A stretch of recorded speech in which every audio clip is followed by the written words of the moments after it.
התחנה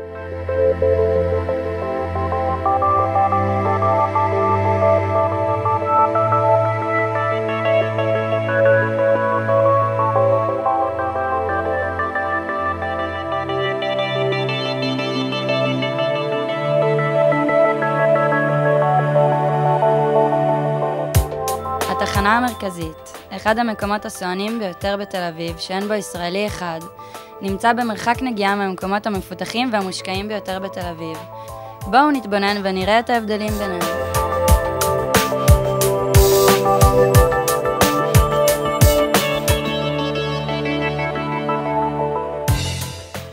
שזה מקום שהוא מאוד פתח סקרנות, כי הוא שונה. אני גר כאן ליד הכיכר רבין. ללכת לשם ולראות את השונות של האנשים. יש בזה משהו מרתק. שיש שם פשע וזנות, ובישנה יש עובדים זרים בעיקר. ולמה אתה לא הולך לשם? זה לא אזור שיכול לעניין אותי.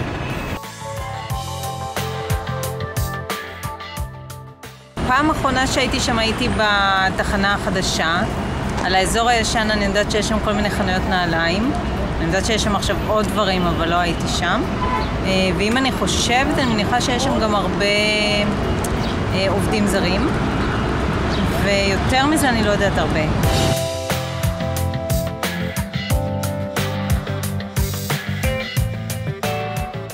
סודן בדארפור יש לו בלגן, יש לו בעיה.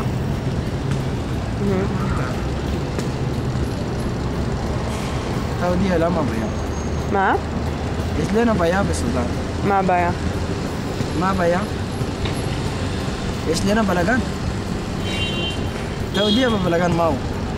לא יודעים? אתה יודע בבלגן מהו? יש לנו מלחמה. מלחמה? כן. We just get problem of our place.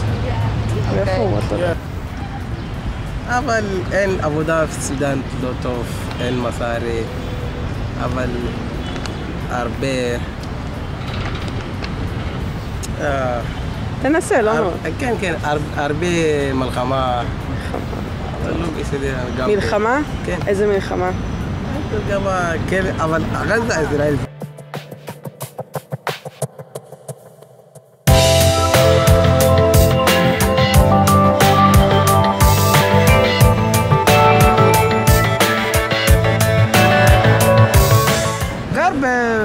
בתל אביב בנווה שאנן.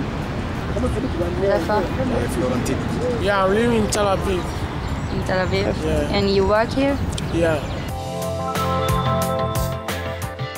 החזות של האנשים, שהיא מאוד מאוד שונה, נדמה לך שאת נמצאת, ואני אומר את זה באופן חיובי, נדמה לך שאת לא נמצאת בישראל. כאיזשהו ערבוב יפה כזה של אנשים.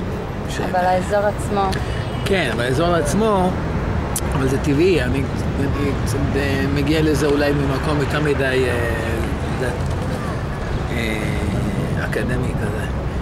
אז מקום שבו יש אוכלוסיות שבאות מעולם אחר, מעולם שלישי, עם קשיים וכו'. אז המון פעמים זה כרוך גם בכל מיני בעיות חברתיות.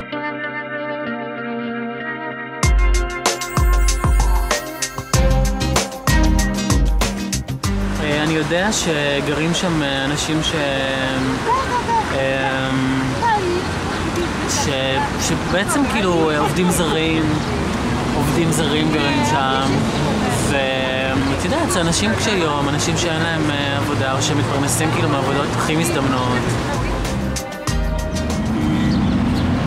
א', לעניות דעתי, המקום שם מחנק שם, כאילו, כשאני מסתובב שם אני מרגיש שאין אוויר. גם לא נקי. כמה שהם נקים זה נשאר לא נקי.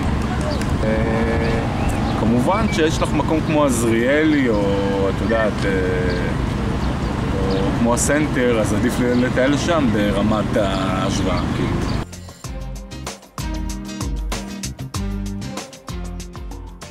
אתה חושב שהעירייה צריכה להשקיע שם יותר? אז ודאי, אנחנו יודעים שהעירייה משקיעה בעיקר פה, איפה שאנחנו עכשיו עומדים, באזורים האלה. והיא מזניחה את האזורים שם. תראי, לא הבטיחו להם שידאגו להם, הבטיחו להם שאם הם יעבדו, יקבלו משכורת. זה מה שהבטיחו להם. עכשיו, יכול להיות שלא הייתה להם ברירה לחלק מהם, והם באו באילוץ אישי, עכשיו, הם יכולים לעזוב מתי שהם רוצים, סימן שאין להם מקום יותר טוב ללכת אליו. זה לא ייתכן שבמדינה שאנחנו חיים בה היום ייתנו שכזה דבר יקרה במרכז העיר, באמת. נראה מאוד רע, כל הבתים שם והכל נורא ישן ומתפורר.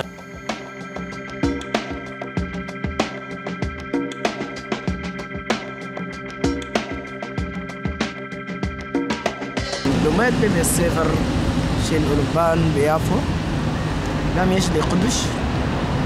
לא טוב, קצת טוב, קצת לא טוב. אין לי כסף, אין לי עבודה, ויש לי נביזה, זה ככה, הוא לא טוב. לא.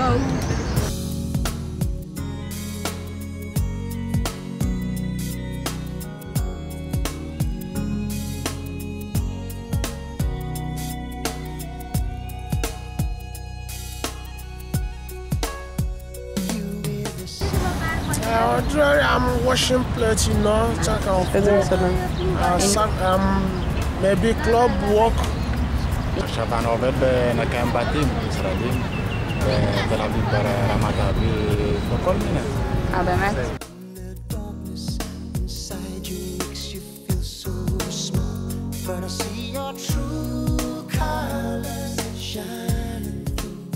פה תל אביב זה המדינה של הכסף. פה בתל אביב יש הרבה כסף. כל מה שעובד פה זה אחלה כסף ומוצאים בתל אביב.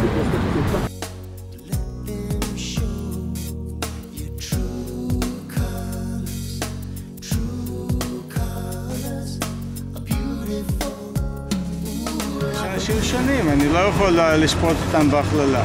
העובדים הזרים משתכרים יחסית מעט, זה אזור מגורים זול. יש שם גני ילדים לילדים של אותה שכבת אנשים. הם לא יכולים להשתלב בצפון, אין להם סיכוי. לפי הצבע זה בולט, את רואה המון אנשים מאפריקה, את רואה אנשים מדרום אמריקה, את רואה המון אנשים ממזרח אסיה, סינים, המון.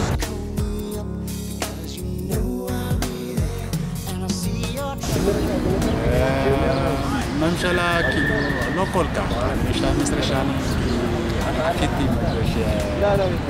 שלי כאילו לעזוב, לא יודע. אני לא יודע אם היא עוזרת להם, לדעתי לא. כי הרחובות נראים שם מוזנחים, לפי מה שאני זוכר, שאני עובר ביף עם האוטו או משהו. אם העירייה הייתה עוזרת, זה היה נראה כמו אזור העירייה, אבל היא לא עוזרת, היא עוזרת לעצמה.